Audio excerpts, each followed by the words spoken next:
Morning student. आज जो हम टॉपिक करवाने जा रहे हैं, टॉपिक का नाम है डैनियल सेल।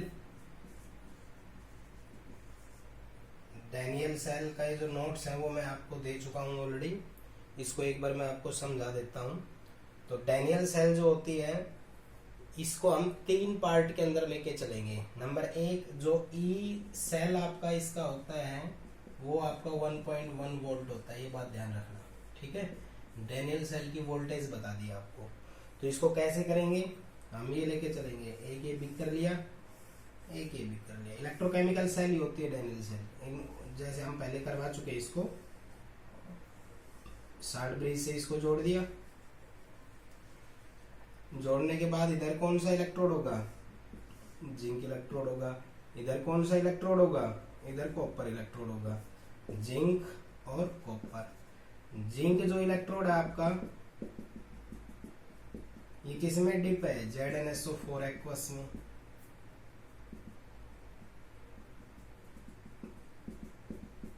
जो कॉपर है वो आपका CuSO4 एक्वस के अंदर, ठीक है। ये वोल्टमीटर से आपका जुड़ा हुआ है। लेकिन आगे हम इसको है ना रियोस्टेट से जोड़ देते हैं। तो आपने थोड़ा सा पढ़ा होगा, जो वेरिएबल वोल्टेज के लिए रिप्रेजेंट की जाती है, यानी एक्सटर्नल वोल्टेज इसको बोल सकते हो आप, ठीक है। ये रहेगी, आएगा समझ में। इसमें करंट जो होगा वो तो I होगा, और इसमें जो EMF होगी आपकी एक्सटर्नल वोल्टेज, उसके हिसाब से हम बात करेंगे। इलेक्ट्रॉन करंट इधर है तो इलेक्ट्रॉन्स जो होंगे वो आपके इधर होंगे, ठीक है। ये डैनियल सेल का कॉम्बिनेशन है। यहां पर आप 3 कंडीशन यूज करके चलेंगे। नंबर 1, एक्सटर्नल वोल्टेज कितनी है। अगर आपकी ई एक्सटर्नल यानी एक्सटर्नल जो वोल्टेज है वो लेस देन हो, किससे, 1.1 वोल्ट। किससे लेस देन हो, 1.1, यानी जितनी इसकी होती है ना उससे लेस हो, तो कंडीशंस क्या होगी। अगर हमारे पास लेस देन होगी तो आप इस कंडीशन लिखोगे, when external voltage is less than 1.1 volt, then यानी कि जब आपके पास ये ज्यादा हो और इसकी खुद की क्या हो, कम हो। तो इसका मतलब जो आपका है वोल्टेज पहले तो स्लोली इंक्रीज होगा। इंक्रीज होने के बाद में इलेक्ट्रॉन्स जो आपके फ्लो हो रहे हैं, क्या फ्लो हो रहे हैं, इलेक्ट्रॉन जो फ्लो हो रहे हैं वो जिंक से कॉपर की तरफ होंगे। किसकी तरफ होंगे, जिंक से कॉपर की तरफ। अगर इलेक्ट्रॉन जिंक से कॉपर की तरफ होगा, जैसे मैंने इलेक्ट्रॉन की डायरेक्शन दिखा दी है जिंक से कॉपर, तो करंट की डायरेक्शन क्या होगी, ये तो हो गई इलेक्ट्रॉन डायरेक्शन, और करंट की डायरेक्शन क्या होगी, कॉपर से जिंक,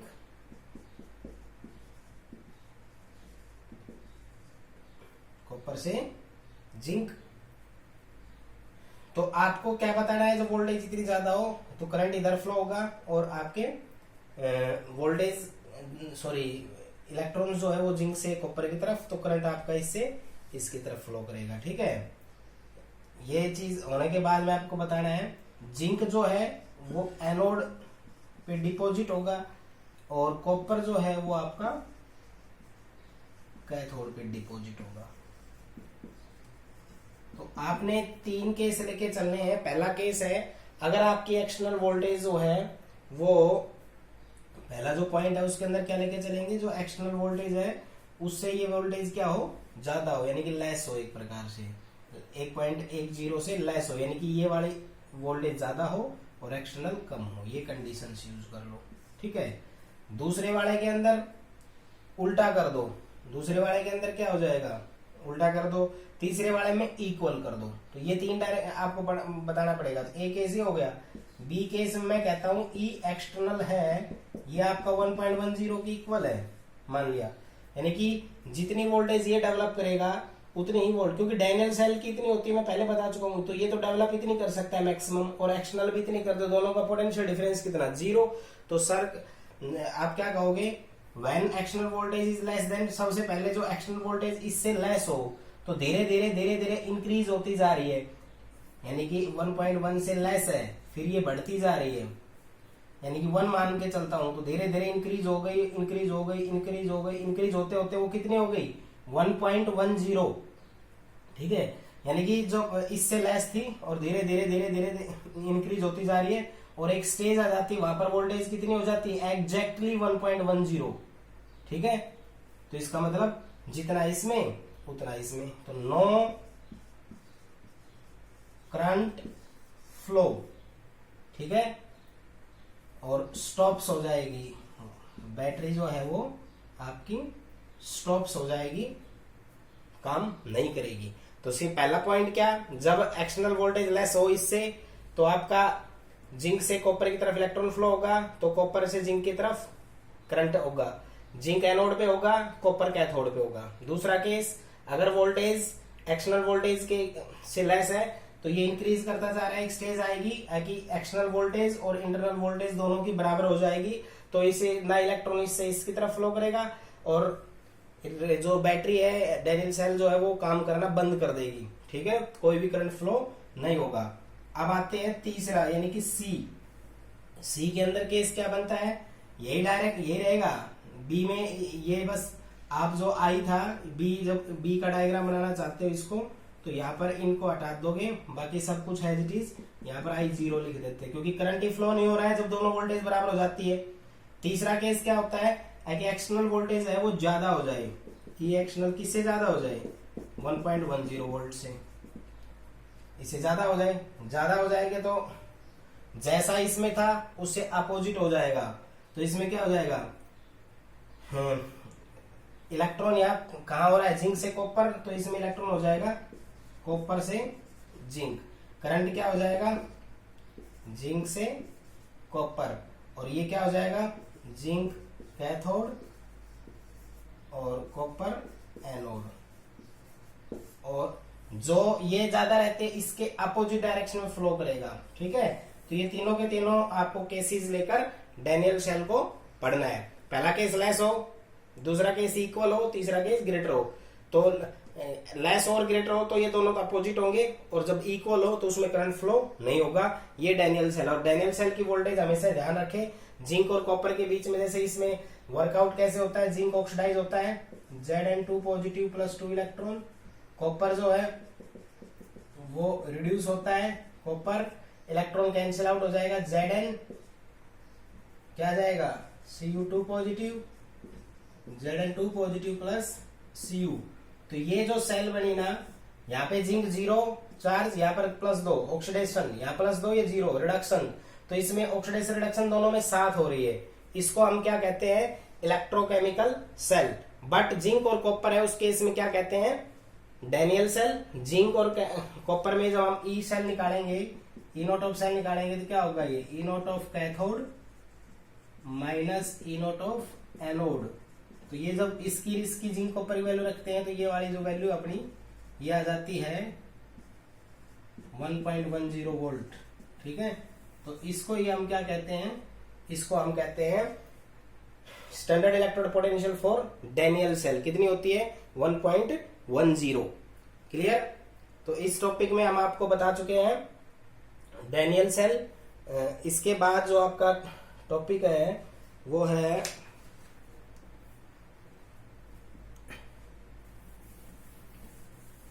बहुत ही इंपॉर्टेंट टॉपिक है, लेकिन एक बार मैं तो कुछ रिवीजन बता देता हूं आपको।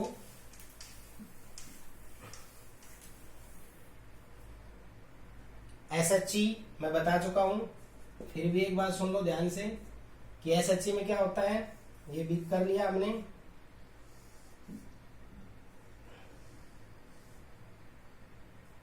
इससे हम हाइड्रोजन गैस पास करेंगे।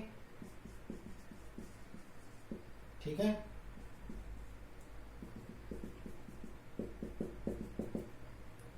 ये 1 मोलर HCl है। ठीक है, इसमें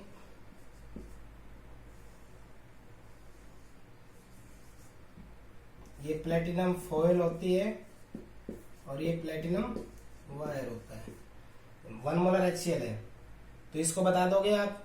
इसमें क्या होता है एनोड में हाइड्रोजन गैस जो आपकी होती है ये 2H पॉजिटिव प्लस 2 इलेक्ट्रॉन, यानी लॉस होता है एक हाइड्रोजन में 1 इलेक्ट्रॉन, तो 2 हाइड्रोजन में 2 इलेक्ट्रॉन लॉस हो जाएगा। तो इसको कहते हैं, ये रिएक्शन आपकी होती है एट एनोड, और क्या बोलते हैं इसको, ऑक्सीडेशन। सभी को पता है 0+1 oxidation number increase, oxidation takes place. Clear?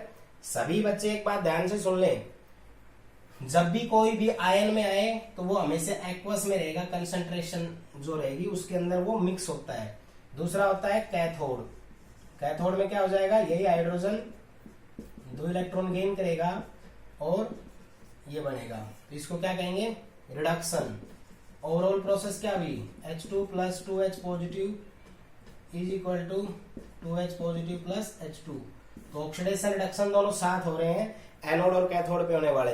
लेकिन इसमें एक कंडीशन क्या है कि खुद हाइड्रोजन जो है वही ऑक्सीडाइज हो रहा है, हाइड्रोजन जो है वही रिड्यूस हो रहा है। तो जो सेम सब्सटेंस ऑक्सीडाइज और रिड्यूस हो रहा होगा तो वो मेटल या और इट्स आयन, जैसे आपके पास है M और M+N, ये मेटल और उसके आयन के बीच की पोटेंशियल डिफरेंस जो होती है उसको ये हम क्या बोलते हैं, उसका इलेक्ट्रोड पोटेंशियल।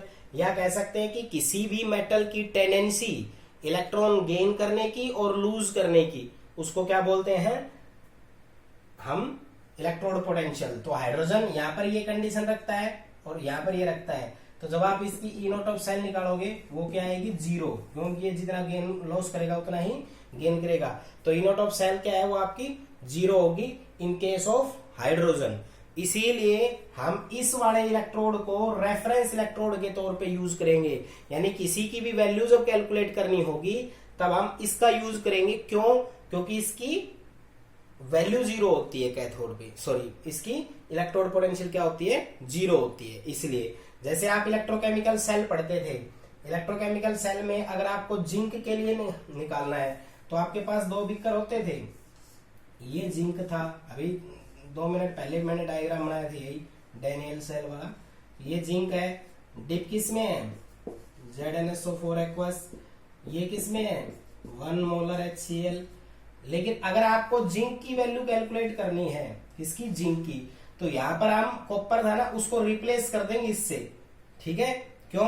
क्योंकि ये रेफरेंस इलेक्ट्रोड है, इसकी वैल्यू 0 होती है, और आप जिंक जब ऑक्सीडाइज होगा और ये रिड्यूस हो जाएगा। जब आपको कॉपर की वैल्यू निकालनी हो तो इसकी जगह आप इसको रिप्लेस कर दोगे। ये 2 क्वेश्चंस हैं, इनको आप अच्छे से करोगे, इनके नोट्स वगैरह मैं आपको प्रोवाइड कर दूंगा। क्लियर? मैग्नीशियम का वो आपके सिलेबस में भी है, जैसा जिंक वैसा मैग्नीशियम, ये आप करके देखो प्रैक्टिस के तौर पे। अब मैं बहुत ही इंपॉर्टेंट टॉपिक बताने जा रहा हूं आपको, जिसपे एक 5 नंबर का क्वेश्चन हमेशा है, उसको बोलते हैं नर्नस्ट इक्वेशन। कभी भी किसी भी पेपर को उठा के देखना, इस क्वेश्चन पे हमेशा न्यूमेरिकल आए हैं, हर साल एक न्यूमेरिकल 3 नंबर का या 5 नंबर का, इसमें 5 वैल्यू देख के 5 क्वेश्चन पूछे जाएंगे इसमें। वो मैं पहले इसका डेरिवेशन बताता हूँ, फिर इनके ऊपर न्यूमेरिकल सोल्व करेंगे। मान लो हमारे पास एक मेटल M+N आ गया ये, तो इसको क्या बोलेंगे हम, एक्वस। +N मतलब +1 2 3 4 कोई भी, मान लो ये किया है, N electron is equal to metal solid. हमने ये एक इक्वेशन लिखी है, जनरल इक्वेशन है कि कोई मेटल आयन है, प्लस है तो मतलब उसने इतने इलेक्ट्रॉन लूज कर दिए, +N है मतलब N इलेक्ट्रॉन लूज कर दिए, तो ये गेन कितना करेगा, N इलेक्ट्रॉन, तो क्या हो जाएगा, M सॉलिड। तो अब इसके लिए नर्स्ट इक्वेशन क्या बताई गई, ये बताई गई कि E M+N dash M। Clear? आगे E नॉट M+N M, ये E, ये E नॉट माइनस RT/NF, सभी बताए जाएंगे, लेकिन एक बार इससे पहले लिख लो, ln of product concentration divided bye reactant concentration. तो प्रोडक्ट ये है, इसकी कंसंट्रेशन, रिएक्टेंट ये है, इसकी कंसंट्रेशन। आप कहोगे इलेक्ट्रॉन की कंसंट्रेशन यूज नहीं कर सकते हम, तो जो ये इलेक्ट्रॉन लूज करने के बाद जितना मेटल बचा उसकी कंसंट्रेशन। तो सभी बच्चे एक बात ध्यान सुने, मैं यहाँ पर 2 पॉइंट बता रहा हूं। नंबर 1, मेटल की कंसंट्रेशन से किसी की भी हो वो 1 होती है। क्लियर? आया समझ में? दूसरा, इस लॉग को आप इस लॉग में कन्वर्ट करते हो, तो आपको 2.303 से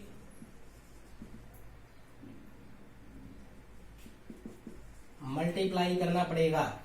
ठीक है, अब इनकी सबकी वैल्यू रखता हूं मैं, E M plus N M E not M plus N M minus,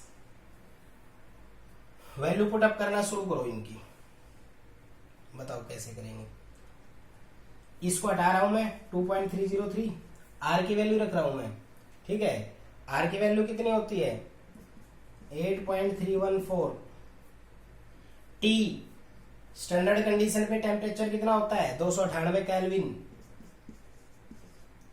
number of electron नहीं बता सकते आप, क्योंकि हर मेटल अब का जो लूज करने की टेंडेंसी होता है वो अलग होता है, इसलिए एन डिफरेंट होगा। F Faraday constant 96500। ठीक है, ये लोग अब ये इससे मल्टीप्लाई कर दिया मैंने 2.303 से, तो ये लोग किस में कन्वर्ट हो गया, इसमें, तो मैंने कर दिया इसको लॉग ऑफ। इसकी वैल्यू कितनी हो गई 1, तो ये हो गया m प्लस एन। ठीक है, इन सब वैल्यू को मैंने मल्टीप्लाई डिवाइड कर लिया।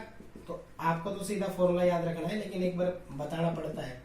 m plus N m is equal to minus, इन सबको जब आपने मल्टीप्लाई और डिवाइड कर लिया तो इनकी वैल्यू क्या आएगी 0.0591 अपॉन एन। मतलब ये सब वैल्यू जो है आपकी मल्टीप्लाई डिवाइड करके 0.0591 बची, और एन तो था ही।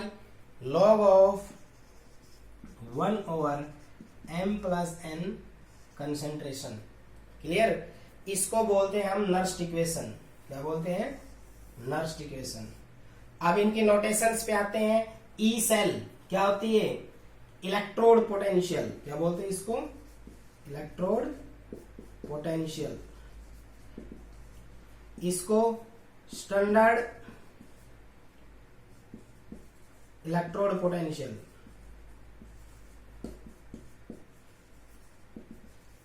ये electrode potential, E not standard electrode. सभी बच्चे ध्यान से सुन ले, जब स्टैंडर्ड वर्ड यूज होता है तो 0 लग जाएगा, और उसमें कंडीशन ये रहेगी 298 केल्विन और 1 बार प्रेशर।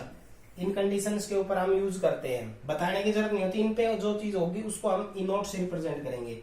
एन क्या होता है, नंबर ऑफ इलेक्ट्रॉन गेन और लॉस। ठीक है, तो ये आपका गेन हो जाएगा। ये m प्लस एन ब्रैकेट क्या होगी, इसको बोलते हैं हम concentration of metal. Concentration of metal. तो आपने एक बात देखा इसमें 1 2 3 4 वेरिएबल हैं। इसको बोलते हैं इलेक्ट्रोड पोटेंशियल, इसको बोलते हैं स्टैंडर्ड इलेक्ट्रोड पोटेंशियल। इन दोनों में एक माइनर सा डिफरेंस होता है, ये नॉर्मल कंडीशन पे होता है, ये एक स्टैंडर्ड कंडीशन पे होता है। नंबर n होता है कि कितने इलेक्ट्रॉन उसने गेन किए हैं मेटल ने, और m प्लस एन ब्रैकेट का मतलब होता है कि इसकी मेटल की कंसंट्रेशन कितनी बची। ठीक है, तो ये आपकी क्या कहलाती है, नर्नस्ट इक्वेशन कहलाती है। और आपको यूनिट की बात करें तो नंबर ऑफ इलेक्ट्रॉन की कोई यूनिट नहीं होती। कंसंट्रेशन जो आपकी होती है वो मोलरिटी, नॉर्मलिटी इनमें होती है। ई नॉट ऑफ सेल हो चाहे ई सेल हो, मैं इसको ई सेल लिख सकता हूं, इसको ई नॉट ऑफ सेल भी लिख सकता हूं। यानी इनको मैं ई सेल भी लिख सकता हूं और उसको मैं ई नॉट ऑफ सेल भी लिख सकता हूं। ठीक है, -0.0591 upon N log of 1/m plus N concentration. इस पूरे को बोलता हूं मैं नर्नस्ट इक्वेशन। चाहिए लिखो चाहिए लिखो, बात एक ही है। इन दोनों की यूनिट क्या रहेगी, वोल्ट। क्लियर, तो ये नर्नस्ट इक्वेशन थी for this type of reaction. अब मैं दूसरी रिएक्शन के टर्म में आती है तो उसको समझाता हूं आपको, अच्छी तरह से समझ में आ जाना चाहिए। एक बार फिर बता देता हूं, m प्लस एन ये होती है, इन वैल्यूज को रखेंगे, ln से log में जाएंगे, 2.303 से मल्टीप्लाई करेंगे, किसी भी मेटल की कंसंट्रेशन आती है वो 1 होती है। जैसे एग्जांपल के तौर पे मैं इक्वेशन लिखता हूं, Zn plus Cu2 positive is equal to Zn2 positive plus Cu। तो यहाँ पर इसकी और इसकी कंसंट्रेशन 1 होगी। सिर्फ आयन की कंसंट्रेशन होती है वो कुछ ना कुछ आपकी गिवन होगी न्यूमेरिकल में। तो मेटल की कंसंट्रेशन कितनी होती है 1। सब वैल्यू को पुट अप कर देंगे, आपकी नर्स्ट इक्वेशन आ जाएगी। क्लियर, अब इसको नर्स्ट इक्वेशन को दूसरे टाइप से मैं आपको, दूसरे टाइप की रिएक्शन के लिए भी मैं आपको समझा देता हूं। तो ये कैसे रिएक्शन के लिए होता है, ये इस तरह की जनरल इक्वेशन होती है, a a plus b b is equal to c c plus d D.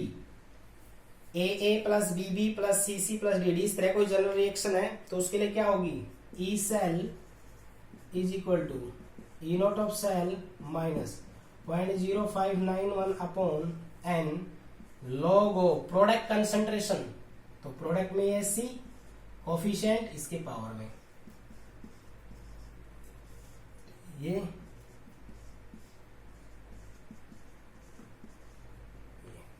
ठीक है। प्रोडक्ट क्या था ये, तो इसकी ये रेज पावर, इसकी ये रेज पावर डिवाइडेड बाई इसकी ये रेज पावर, इसकी ये रेज पावर, ठीक है।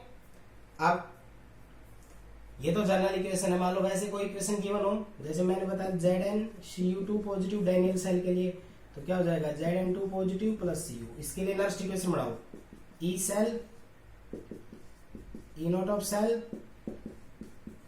Upon N log of product ये है, तो इसका कंसंट्रेशन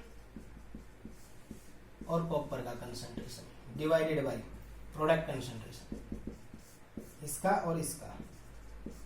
अब मैंने बताया था मेटल का कंसंट्रेशन 1 होता है, तो अगले सेल में क्या हो जाएगा इक्वेशन में, E cell E not of cell minus 0.0591 upon N log of Zn2 positive Cu2 positive, ये क्या हो गया 1, ठीक है। तो ये नर्स्ट इक्वेशन हमारी इसके लिए आ गई। यहाँ पर भी ये ई सेल है, ये standard electrode potential standard electrode दोनों यूनिट होती है वोल्ट, एन वही नंबर ऑफ इलेक्ट्रॉन गेन, और ये दोनों है इनका कंसंट्रेशन है वो जो कि न्यूमेरिकल में गिवन होगा, ठीक है।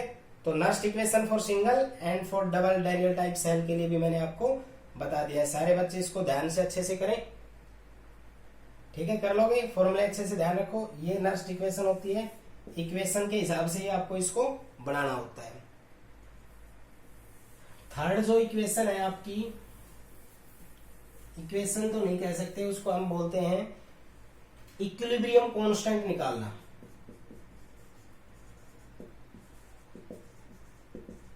Equilibrium constant from Nernst equation. Nernst equation के लिए इक्विलिब्रियम कांस्टेंट निकालना। तो डैनियल सेल के लिए बात कर रहा हूं, ZnCu2 positive Zn2 positive Cu।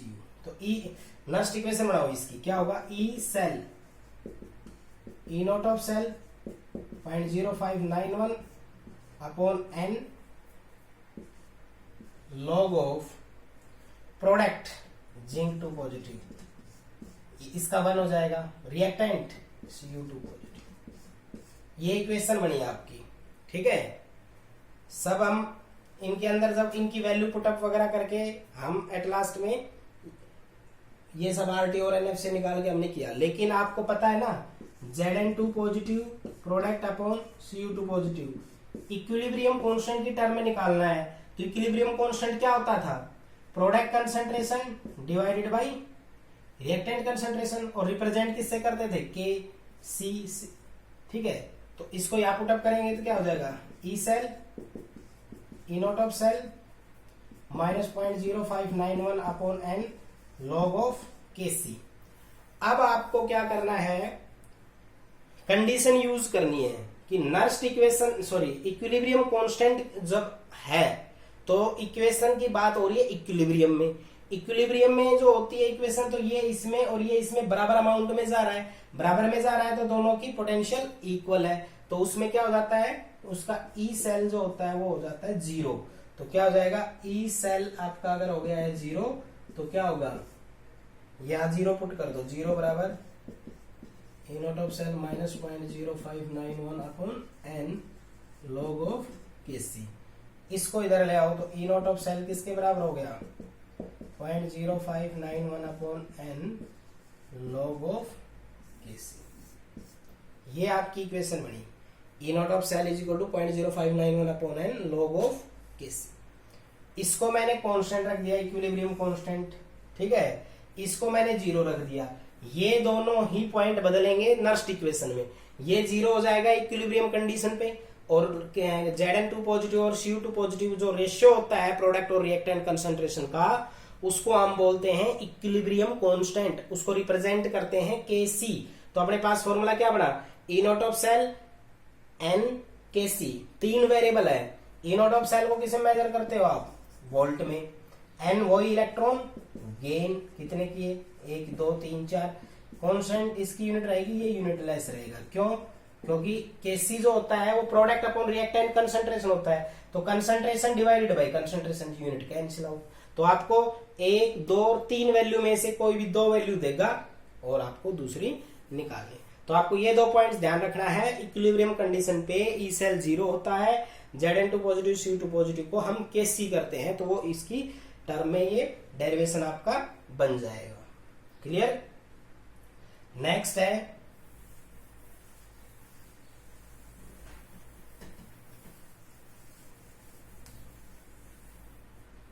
EMF and gives free energy. EMF and gives free energy. EMF और gives free energy के बारे में आपको बताना है। क्या होता है, जो वर्क डन होता है ना, work done by A reversible galvanic cells, work done by a reversible galvanic cell is equal to decrease in its free energy.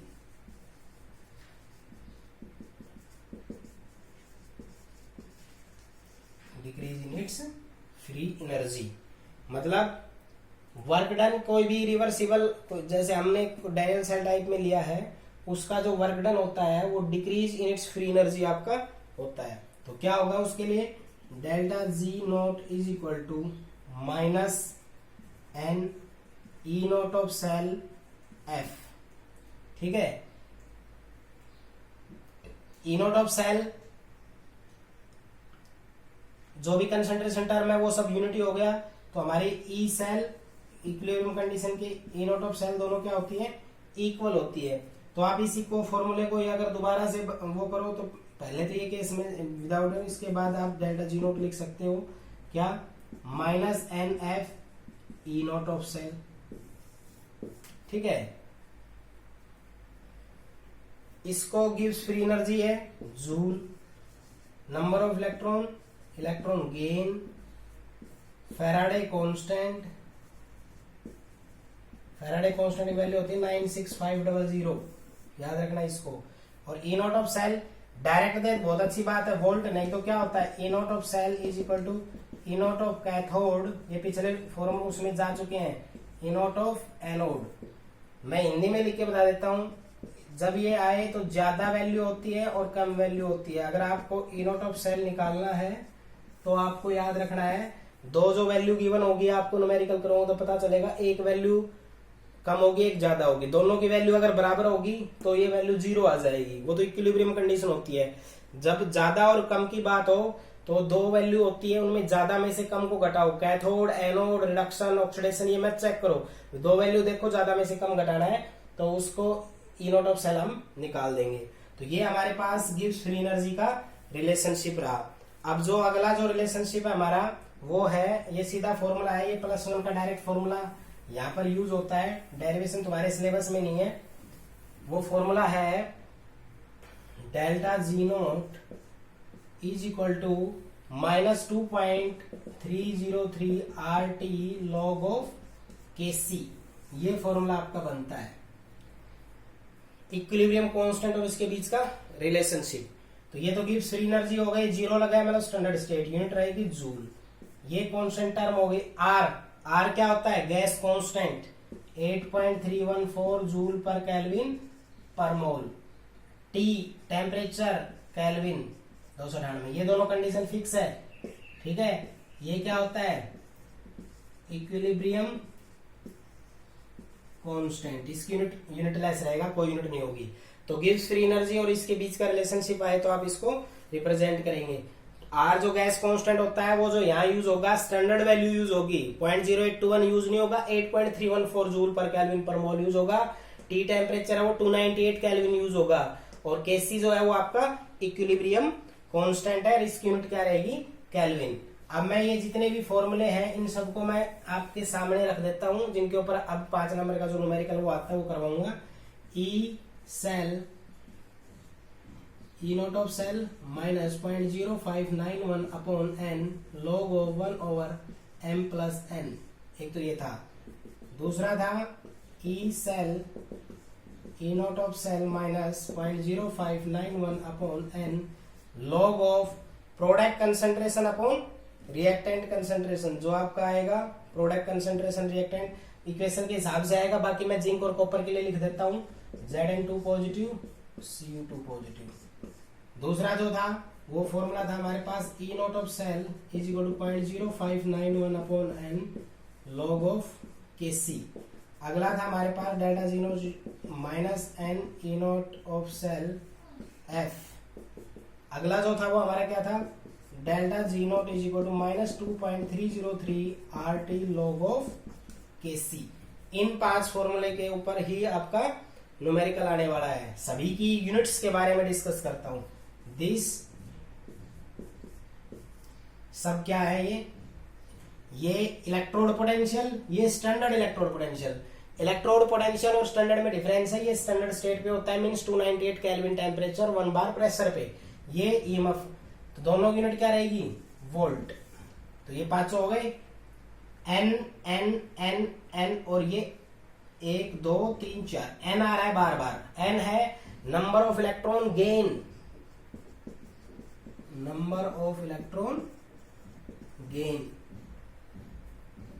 ये हो गया, ये हो गया। ये होता है कंसंट्रेशन। क्या होता है ये, कंसंट्रेशन। ये भी कंसंट्रेशन, कंसंट्रेशन। क्लियर। कंसंट्रेशन की यूनिट तो मोलर होती है, मोलरिटी। ये जो होता है इक्विलिब्रियम कांस्टेंट, ये होगा यूनिटलेस।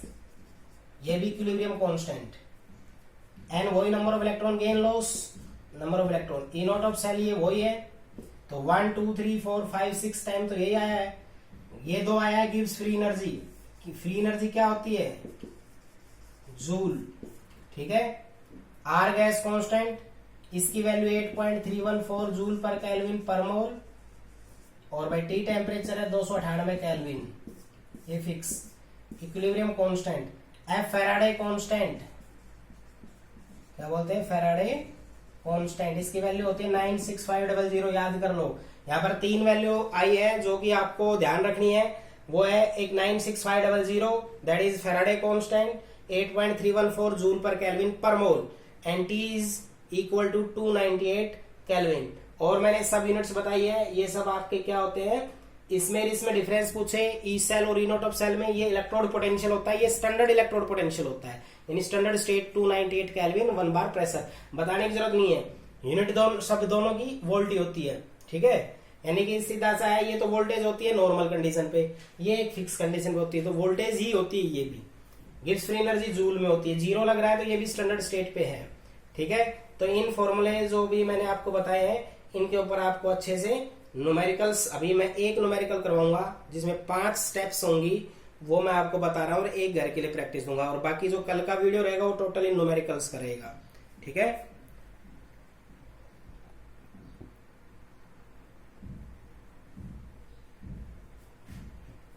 अब मैंने एक न्यूमेरिकल लिखा है जो कि आपके एनसीईआरटी का क्वेश्चन नंबर जो एनसीईआरटी में 5वां है आपका एक्सरसाइज का, उसका पहला पार्ट मैंने लिखा है। काफी न्यूमेरिकल है, आप एनसीईआरटी उठाओगे तो 20 न्यूमेरिकल इस टाइप पे आएंगे। तो आप इसको कैसे करोगे, बिल्कुल ध्यान से समझना। इक्वेशन बनाना, देखो 5 नंबर में क्या क्या आएगा, इक्वेशन बनाना है। तो इक्वेशन कैसे, जैसे ये इक्वेशन आपको ये गिवन है, ये ब्रेक साल्ट ब्रिज है, और ये ऐसे गिवन है, तो आप इनको कैसे बदलोगे। तो स्टार्ट यहां से करेंगे हम, mg, बीच में लाइन आ गई तो एरो लगा दो, Mg2 पॉजिटिव। कितने इलेक्ट्रॉन लॉस हुआ, 2, तो कितने इलेक्ट्रॉन दिखाएंगे, +2 इलेक्ट्रॉन। इसको कहते हैं हम ऑक्सीडेशन। तो सबसे पहले ऑक्सीडेशन रिडक्शन निकाल के दिखाना है आपको। दूसरा ये आ गया, यहाँ कितने प्लस है, 2। जितने प्लस उतने अपनी मर्जी से नहीं करना, जितना इसमें दिखे वैसा। यहाँ मैंने Mg लिखा, यहाँ +2, 2 दिखा इसलिए +2 इलेक्ट्रॉन, यहाँ 2 दिखा तो ये +2 इलेक्ट्रॉन, और ये हो गया आपका Cu16। इसको क्या बोलेंगे हम, रिडक्शन। तो ऑक्सीडेशन आपने और रिडक्शन इक्वेशन निकालना आया कि नहीं समझ में। ये एरो, ये बीच में आ गया था एरो, ये +2, ये बीच में साइड ब्रिज था इसके बने, ये 2 है, 2 इलेक्ट्रॉन और Cu। ओवरऑल रिएक्शन क्या होगी, ओवरऑल रिएक्शन क्या होगी, लेफ्ट राइट जोड़ दो, Mg plus Cu2 positive, Mg2 positive plus Cu। ये इक्वेशन बन गई हमारी। ये एक नंबर का काम ये होता है इतना, ठीक है। स्टेप मार्किंग जो होती है उसमें बता देता हूँ। स्टेप 1 जहाँ 1 नंबर मिलता है वो ये होता है कि इक्वेशन कैसे बनाओ। अब इसकी मैं डायरेक्ट ट्रिक बताता हूँ आपको। पहला साइड ब्रिज के बाद पहला ऐड कर दिया, बीच में एरो, दूसरा साइड ब्रिज के बाद दूसरा, खत्म।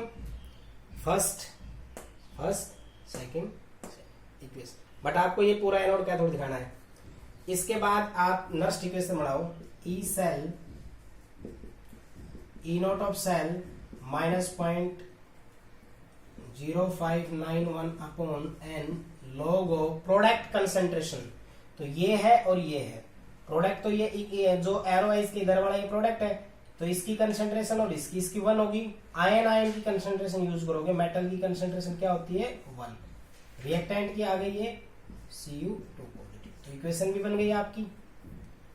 अब आपको दूसरे जो स्टेप आती है मार्क्स के लिए वो ये होती है कि ई नॉट ऑफ सेल निकालना। 2 केस बनेंगे भी आपके, या तो ये वैल्यू डायरेक्ट दे देगा न्यूमेरिकल में, डायरेक्ट नहीं देगा तो दोनों का स्टैंडर्ड रिडक्शन हाफ, कैथोड और एनोड का दोनों का अलग अलग देके जाएगा। तो मैंने इसके लिए कहा था कि ना एनोड ढूंढना है ना ऑक्सीडेशन रिडक्शन, कुछ नहीं करना आपने करना है E not of cell of cathode minus anode, cathode और एनोड में से करना है।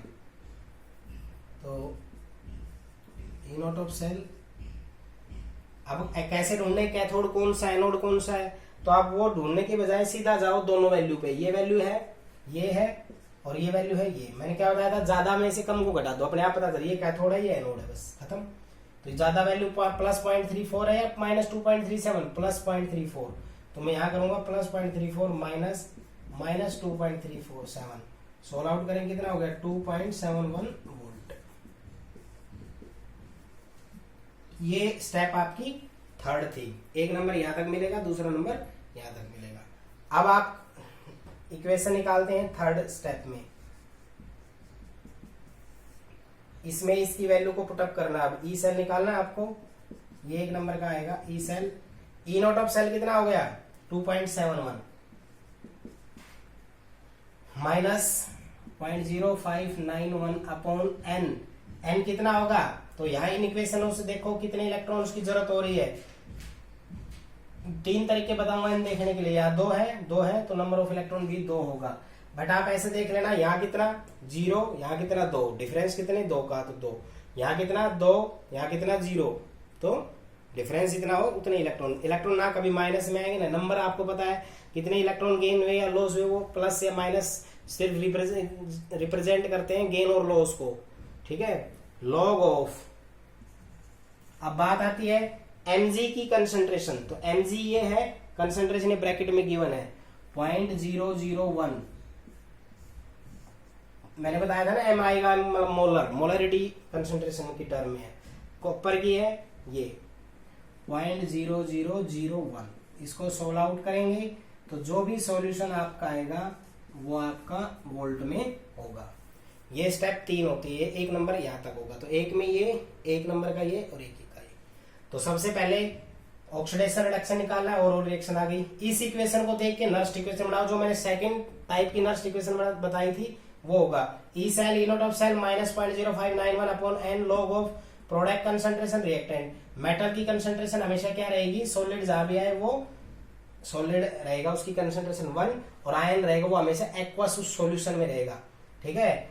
ई नॉट ऑफ सेल निकालने के लिए क्या बताया था, कैथोड माइनस एनोड। तो मैंने बोला था ज्यादा में से कम वैल्यू को घटा दो, तो 2 वैल्यू गिवन होगी, एक रिएक्शन हाफ इसके लिए एक इसके लिए। तो आपको कैथोड एनोड चूज करने में प्रॉब्लम आती है। आप ज्यादा में से कम को घटा दो, ये वैल्यू आ गई। इन सब वैल्यू को नेक्स्ट इक्वेशन में पुट कर दो। इसमें वो तीसरा स्टेप होगा। फिर ये कह रहा है कि डेल्टा जी नोट भी निकालना है, तो डेल्टा जी नोट क्या होता है, delta G note is equal to minus E note of cell F, put कर दो वैल्यू डेल्टा जी नोट, ये फोर्थ स्टेप है भैया आपका, minus 2 E note of cell कितना आया 2.71 और एफ कितना आया 96500 जूल, इसको गुणा भाग कर देंगे, सॉरी मल्टीप्लाई कर लेंगे तो आपका गिब्स फ्री एनर्जी आ जाएगा। क्लियर, एक ये आप 4 स्टेप में जाता है। 5 नंबर का न्यूमेरिकल है तो एक डेल्टा जी नोट, 3 नंबर का तो ये रहेगा, एक ये डेल्टा जी नोट निकालना, एक केसी निकालना। अब केसी निकालने के लिए जो 5वां स्टेप है वो क्या है, delta G note is equal to minus 2.303 RT log of K C, ये फॉर्मूला होता है। आपको ये चाहिए तो इसको सोल्व यहां मैं करके दिखाता हूं आपको कैसे।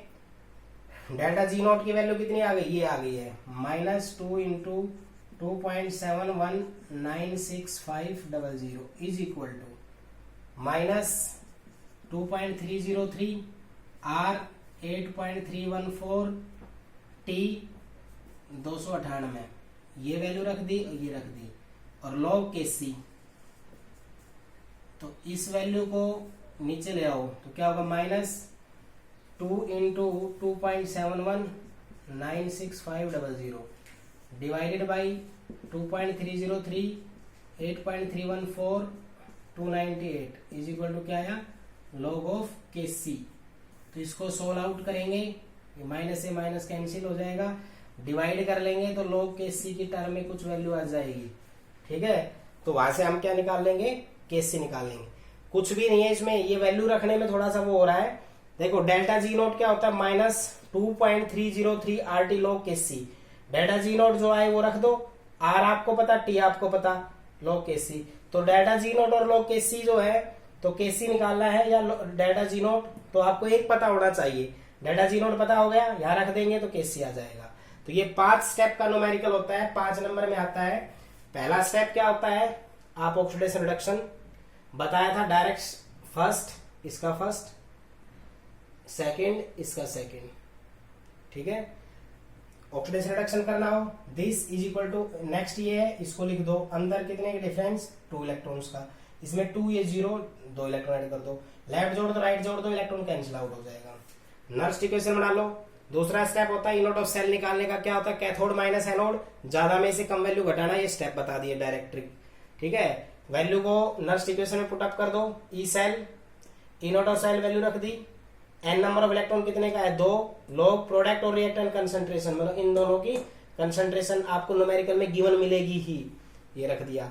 फिर आपसे वो कह रहा है कि डेल्टा जी नोट भी निकालना है, तो minus N E note of cell F, तो एन की वैल्यू रख दो 2.719650 पुटअप किया, डेल्टा जी नोट आ गया। फिर कह रहा है कि log KC means equilibrium constant भी निकालना है, 2.303 RT log KC, delta G not की वैल्यू पुट कर दो, log KC में वैल्यू आ जाएगी। तो इस तरह से आपके न्यूमेरिकल आते हैं। सेकंड, जब आप और कोई न्यूमेरिकल करोगे, उन न्यूमेरिकल्स में अगर हाइड्रोजन गैस का यूज हो जाए तो वहां पर ई नोट ऑफ सेल हाइड्रोजन के लिए होता है वो 0 होता है, हाइड्रोजन के लिए, यानी इन 2 वैल्यू में से एक वैल्यू 0 होगी। दूसरा, जब ये हाइड्रोजन का कभी भी केस देगा उसमें प्लेटिनम करके सॉलिड लिखेगा। मैं आपको एक बात बता देता हूं, हाइड्रोजन जब भी देगा वो आपसे हाइड्रोजन के केस में हाइड्रोजन H पॉजिटिव H2 1 बार प्लेटिनम सॉलिड, ये कंडीशन देगा। आपको इनको देखना है, ये कंडीशन है, और ये प्लेटिनम वायर जो मैंने बताया था SHE में यूज होता है, इसलिए लिखते हैं। इसका न्यूमेरिकल में कोई भी रोल नहीं होता, रोल किसका होता है हाइड्रोजन। और हाइड्रोजन के लिए जो एक स्टेप की वैल्यू होगी H positive half of H2 वो क्या होगी 0 होगी, क्या होगी वो वैल्यू 0 होगी। तो ये मैंने स्टेप्स बता दिए है। और एनसीईआरटी क्वेश्चन नंबर 5 को आपको प्रैक्टिस करना है, 5 में से भी 3 करने हैं, पहला, दूसरा और तीसरा। बाकी न्यूमेरिकल मैं कल आपको बताऊंगा, सारे एनसीईआरटी क्वेश्चंस जिसपे नर्स्ट इक्वेशन पे आते हैं वो सब न्यूमेरिकल मैं आपको करवाऊंगा। 1 2 3 एनसीईआरटी क्वेश्चन नंबर 5 का पहला पार्ट, दूसरा पार्ट और तीसरा पार्ट आपको अच्छे से करना है। और नर्स्ट इक्वेशन के जितने भी फॉर्मूले हैं और उनकी कांस्टेंट वैल्यू जो है उनको आपको अच्छे से तैयार कर लेना है। नर्स्ट इक्वेशन पे ही एक 5 नंबर का न्यूमेरिकल आपका हमेशा आता है, तो आपको ये अच्छे से तैयार करने हैं। ठीक है।